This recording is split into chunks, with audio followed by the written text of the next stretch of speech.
Bismillahirrahmanirrahim. Assalamualaikum warahmatullahi wabarakatuh. Alhamdulillahirabbil alamin. Rabbishrahli sadri wa yassirli amri wahlul 'uqdatam min lisani yafqahu qawli. Amma ba'd. Alhamdulillah, segala puji mari kita panjatkan kehadirat Allah Subhanahu wa taala yang telah memberikan kita begitu banyak kenikmatan. Salawat serta salam tak lupa tercurahkan kepada Nabi kita, Nabi Muhammad Sallallahu Alaihi Wasallam, kepada para keluarganya, sahabatnya, tabi'in, tabi'ut tabi'in, dan kepada kita selaku umatnya yang senantiasa istiqomah hingga yaumil akhir. Amin, Allahumma amin. Ya, sahabat ITC TV yang dirahmati Allah, alhamdulillah pada kesempatan malam hari ini kita dapat berjumpa kembali pada pelajaran Durusul Lughah bab ketiga. Ya, seperti biasanya saya akan menyapa para hadirin sekalian dengan sapaan Lailatukunna sa'idah. Jawabannya sa'idatun mubarakatun. Nah, semoga sudah bisa dipraktekkan ya. Lailatukunna sa'idah, sa'idatun mubarakatun. Baik, sebelum kita memulai ke pelajaran bab ketiga, kita akan mengulas sedikit bab pertama dan kedua, yaitu mengenai kata hadza dan dzalika. Hadza, baik, hadza kitabun, hadza kitabun, dzalika baitun, dzalika baitun, hadza kitabun, dzalika baitun. Ya, seperti itu penggunaannya. Jadi hadza artinya ini, dzalika artinya itu. Baik. Pada malam hari ini di bab ketiga kita akan mempelajari bab alif wal lam, al atau al ya. Bagaimana ketika sebuah kata bahasa Arab itu didahului oleh alif lam. Bagaimana pengungkapan dan penggunaan katanya. Oke, sebelum kita masuk ke bab alif wal lam, kita akan memperluas kosakata kita terlebih dahulu, menambah kosakata kita terlebih dahulu, yaitu menambah mufradat terlebih dahulu. Baik, mufradat yang pertama wasi'un. Wasi'un. Satu kali lagi, wasi'un. Saya tulis dulu ya.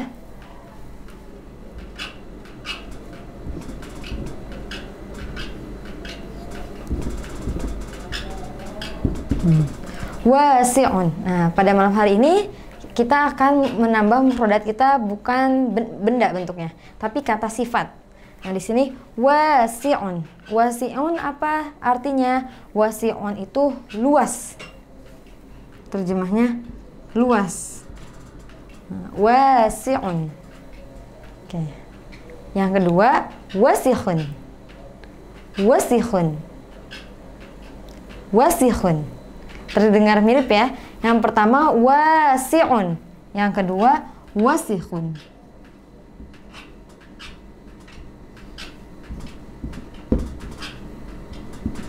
Apa terjemahnya wasikhun? Walaupun terlihat mirip wasi'un dan wasikhun, tapi artinya sangat jauh berbeda. Wasikhun artinya kotor.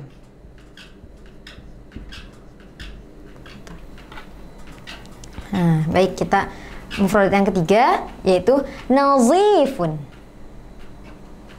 Nazifun. Nazifun. Baik, satu kali lagi, nazifun. Nah, saya tulis terlebih dahulu ya.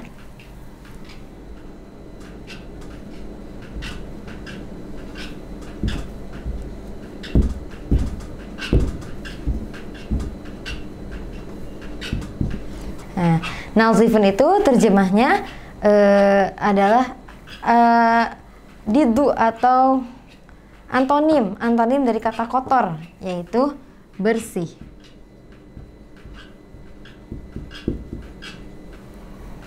Bersih. Nah, ini yang pertama wasi'un. Wasi'un artinya luas. Wasikhun. Wasikhun artinya kotor. Nazifun. Nazifun artinya bersih. Ini Lanjut ke mufradat yang keempat, yaitu maksurun. Maksurun. Satu kali lagi, maksurun. Terus dulu ya.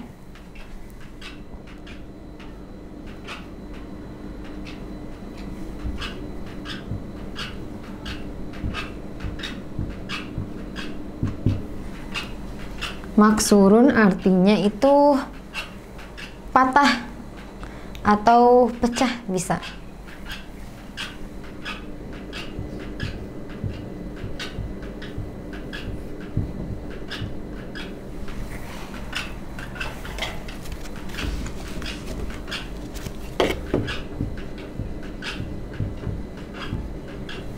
Patah ya, atau bisa diartikan pecah, tapi sini kita patah, maksurun patah. Oke, kita ulang dulu ya. Wasi'un, wasi'un, luas. Wasikhun, wasikhun, kotor. Nazifun, nazifun, bersih. Maksurun, maksurun, patah. Nah, ini kata-kata sifat ya. Nah, selanjutnya apa? Selanjutnya shaghirun. Shaghirun. Shaghirun. Mungkin ini sudah tidak asing ya kata shaghirun. Shaghir apa artinya? Shaghir itu artinya kecil. Shaghir itu artinya kecil. Oke. Mufradat berikutnya kabirun. Kabirun. Satu kali lagi, kabirun. Apa itu artinya kabir? Kita tes dulu.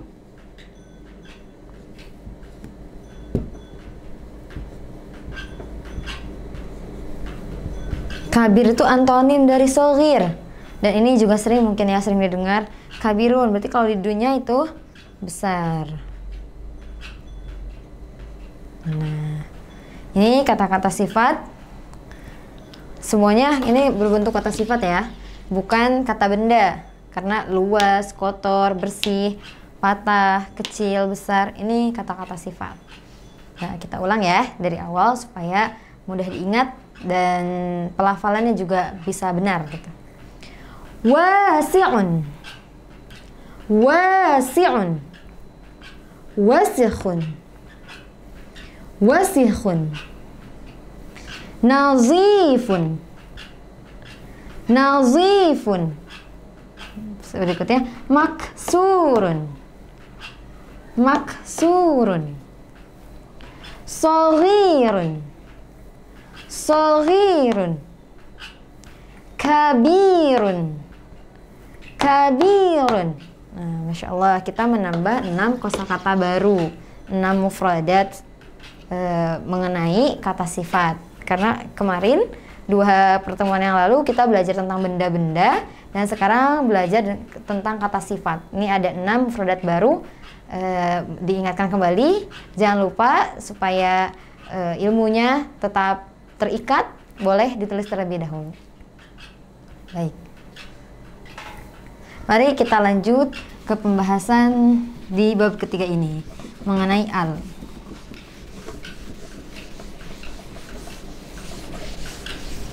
Nah, bagaimana penggunaan kata al ini? Nah, sekarang kita akan mengkolaborasikan mufradat di 2 pertemuan dengan kata sifat yang ada tadi. Kita contoh, kita memiliki kata qalamun. Qalamun, baitun,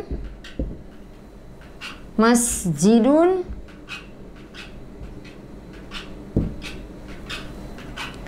dan di sini qittun.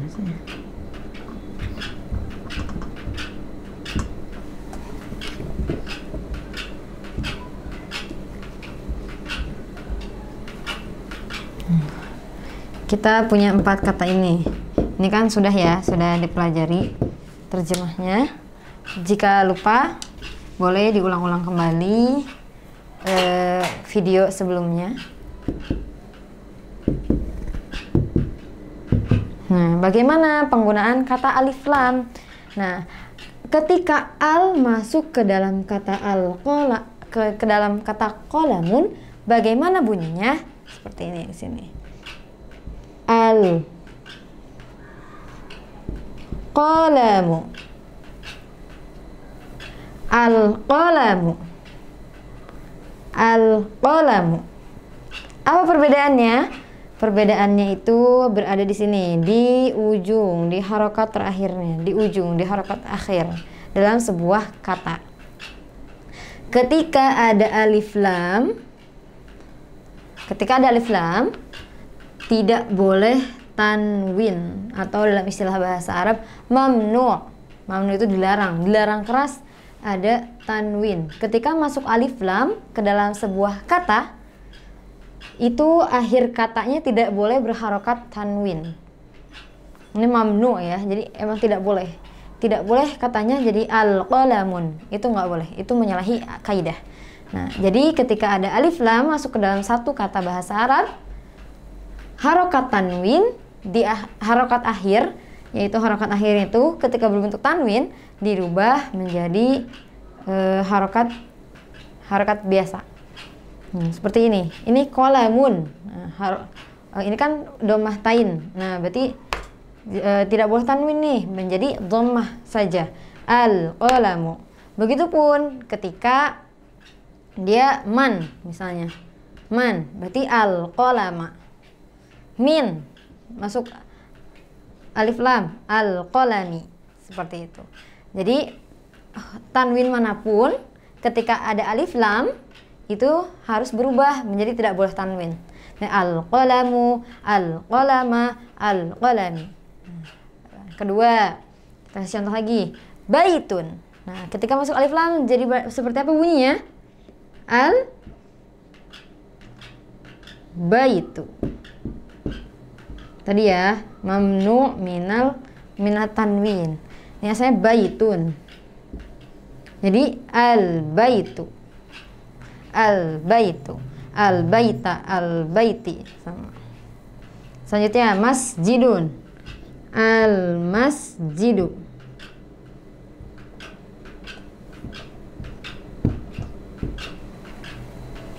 Al-masjidu, al-masjida, al-masjidi. Begitupun kittun, al-qittu. Tidak ada pengecualian sama sekali. Ketika ada alif lam itu mamnu atau dilarang keras ada harokatnya tanwin. Jadi bagaimanapun bentuknya tetap ketika ada alif lam dilarang atau tidak boleh adanya tanwin. Baik. Lalu jadi apa terjemahnya? Yang tadinya pulpen, rumah, ketika ada alif lam terjemahnya jadi apa? Nah, kita masuk ke contoh. Al-qalamu, al-baitu. Nah, artinya itu menjadi pulpen ini seperti menunjukkan atau seperti ini. Pulpennya. Nah, berarti ini masih belum sempurna kalimatnya. Kalau tadi qalamun itu adalah satu bentuk kata bahasa Arab. Nah, ketika ada alif lam, al-qalamu ini menjadi artinya belum sempurna. Jadi pulpennya titik-titik. Jadi masih ingin memberitahukan mengenai pulpen. Nah, pulpennya seperti apa? Tadi seperti di mufradat kata sifat. Jadi di sini bisa ditambahkan kata sifat. Al-qalamu. Tadi untuk pulpen cocoknya itu di kata sifat itu ada tadi patah ya. Al-qalamu. Seperti tadi al-qalamu itu cocoknya dengan kata patah. Apa itu bahasa Arabnya patah? Boleh dilihat lagi. Ya, patah itu maksurun. Nah, digabungkan di kata ini. Al-qalamu maksurun. Nah, jadilah sempurna. Al-qalamu maksurun. Al-qalamu maksurun. Jadi istilahnya ini tuh memberitahu bagaimana gitu keadaan kolam. pulpennya patah. Gitu, seperti itu kan. Kalau pulpennya itu masih ada apa dengan pulpen? Kenapa pulpennya? Nah, jadi disempurnakan dengan kata sifat. Al-qalamu maksurun. Begitupun kalimat-kalimat selanjutnya. Oke, kita kasih contoh lagi al-baitu. Al-baitu tadi dicocokkan dengan kata sifat. Misalnya wasikhun. Boleh. Wasikhun. Rumahnya kotor.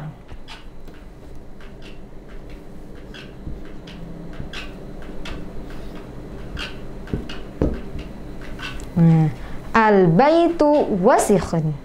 Al-baitu wasikhun. Seperti itu. Al-baitu wasikhun. Rumahnya kotor. Jadi kita memberitahu keadaan rumah. Kenapa rumahnya kotor? Bisa, mau nazifun boleh, mau wasi'un juga boleh. Nah, yang penting ditambahkan kata sifat. Lalu al-masjid. Al-masjid di sini wasi'un. Nah, al-masjidu wasi'un. Al-masjidu wasi'un. Masjidnya luas. Seperti itu. Terakhir, al-qittu saghirun. Yang cocok tadi kata yang tadi kita pelajari, saghirun. Al-qittu saghirun. Al-qittu saghirun. Kucingnya kecil. Kucingnya kecil. Al-qittu saghirun. Baik, kita ulang. Al-qalamu maksurun. Al-qalamu maksurun. Al-baitu wasikhun. Al-baitu wasikhun.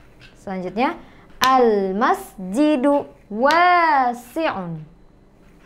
Al-masjidu wasi'un. Al-qittu saghirun. Al-qittu saghirun. Artinya apa? Tadi ya, tinggal dilihat lagi catatan mufradatnya. Qalam itu pulpen, maksud patah. Pulpennya patah.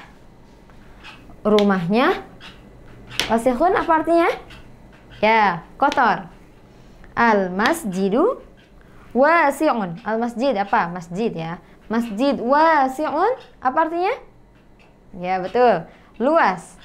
Al-qittu. Al-qittu apa ini? Binatang apa? Ya, kucing. Al-qittu saghirun. Kucingnya kecil. Seperti itu. Jika diterjemahkan ke dalam bahasa Indonesia. Ketika ditambahkan kata-kata sifat ini, menjadilah sempurna kalimatnya. Tidak menggantung. Nah, ya, seperti itulah pelajaran pada bab ketiga mengenai alif dan lam. Jadi penggunaannya seperti itu. Al-qalamu. Al-qalamu. Tadi kaidahnya ketika ada alif lam masuk ke dalam sebuah kata bahasa Arab, ya kata ya, kita kan belajar bahasa Arab, dalam sebuah kata atau dalam bahasa Arab itu dalam sebuah kalimat dalam bahasa Arab itu artinya kata. Ketika alif lam masuk ke dalam sebuah kalimat, maka akhir kalimat tersebut mamnu atau gak boleh, dilarang ya, dilarang berharokat tanwin. Yang tadinya qalamun. Ketika ada alif lam, harokat akhirnya itu mamnu atau nggak boleh banget gitu ya. Dilarang keras berharokat tanwin. Terus al-qalamu. Al-qalamu. Begitupun baitun al-baitu. Masjidun al-masjidu. Qittun al-qittu. Nah, seperti itu. Ini semua kata apapun. Isim ya, yang berbentuk isim. Nah, ini di sini misalnya maksurun, ada alif lam, sama juga hukumnya. Maksurun ketika masuk dakhala alif lam, al-maksuru, al-wasikhu, al-wasi'u, as-saghiru. Seperti itu. Ya, mudah-mudahan bab ketiga ini dapat dipahami dengan mudah.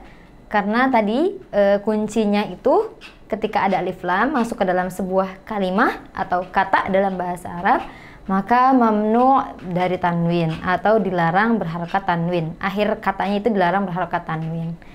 Itu adalah kaidah yang ada di bab ketiga. Nah, mungkin sekian di bab ketiga. Baik, demikianlah pelajaran kita malam hari ini, bab 3 di Durusul Lughah. Semoga bermanfaat dan dapat diamalkan. Wassalamualaikum warahmatullahi wabarakatuh.